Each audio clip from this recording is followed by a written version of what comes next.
विभिन्न भिन्नक्षम एवं जटिल रोग से पीड़ित होता केस आज आसीथिला अन्य दिन अभियोग शुणाणी दिन परी आज 16 दल को ये केस रे निजे मु एवं मोर समस्त मंत्रिमंडल सदस्य माने उपस्थित रही आम देखीचु एवं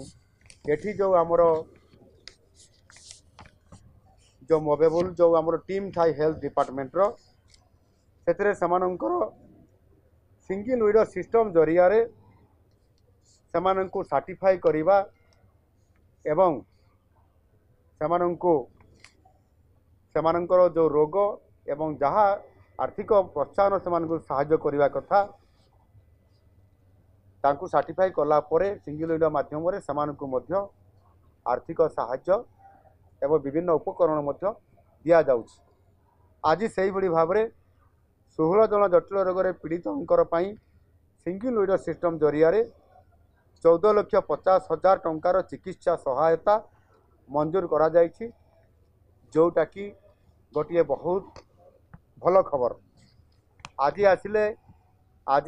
टीम माध्यम तार परीक्षा निरीक्षा करागला सर्टिफाई करागला ये जो सिंगल विंडो सिस्टम माध्यम आज ही आर्थिक मंजूर करागला एवं समानंको कागज दियागला एवं ताकू अर्थ अकाउंट को पठे देवार बात करागला।